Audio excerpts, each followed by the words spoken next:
Serial यह रिश्ता क्या कहलाता है में अब कहानी एक ऐसे इमोशनल और चौंकाने वाले मोड़ पर पहुंच चुकी है जहां एक भूला हुआ सच सबके सामने आने वाला है। अंशुमन की जिंदगी में इस समय सबसे बड़ी प्राथमिकता है असली पुखी को ढूंढ निकालना। नकली पुखी की सच्चाई सामने आने के बाद अंशुमन एकदम बेचैन हो चुका है और उसने ठान लिया है कि चाहे इस शहर में हो या देश के किसी भी कोने में उसे अपनी हीरा की असली बेटी चाहिए और वह तब तक नहीं रुकेगा जब तक उसे वह मिल नहीं जाती। पुलिस को भी वह हर मुमकिन मदद दे रहा है, लेकिन उसी वक्त पुलिस अंशुमन के घर एक चौंकाने वाली खबर लेकर पहुंचती। पुलिस बताती है कि अंशुमन द्वारा भेजे गए डीएनए सैंपल्स में से एक का मैच हो चुका है, लेकिन मामला थोड़ा उलझा हुआ है।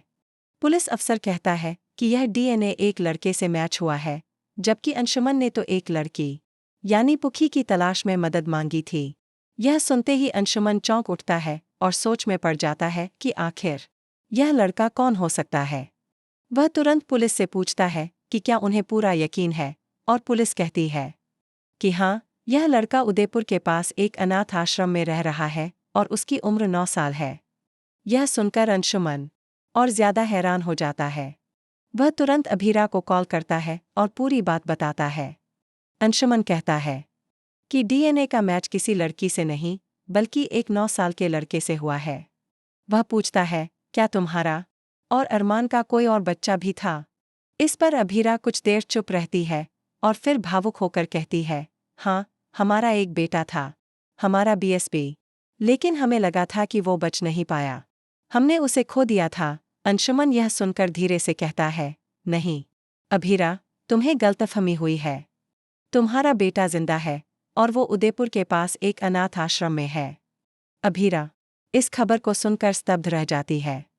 उसका दिल तेजी से धड़कने लगता है। वह विश्वास ही नहीं कर पाती कि उसका बेटा, जिसे वह मरा हुआ समझती थी, असल में जिंदा है और इतने सालों से उसे ढूंढ रहा है। यह एक ऐसा इमोशनल पल होता है जहां एक माँ को अपने खोए हुए बेटे की उम्मीद फिर से जग जाती है।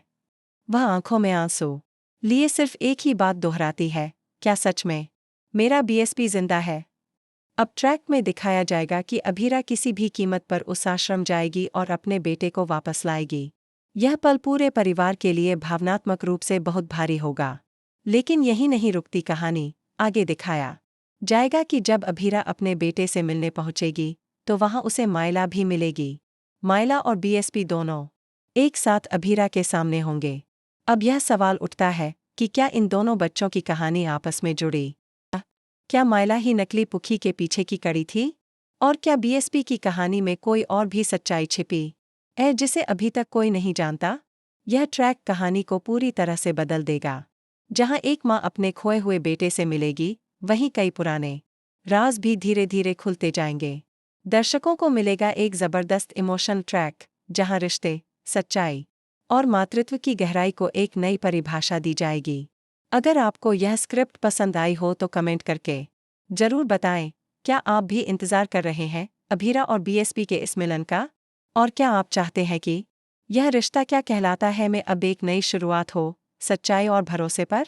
ऐसे ही और इमोशनल और धमाकेदार ट्रैक के लिए जुड़े रहिए हमारे साथ। **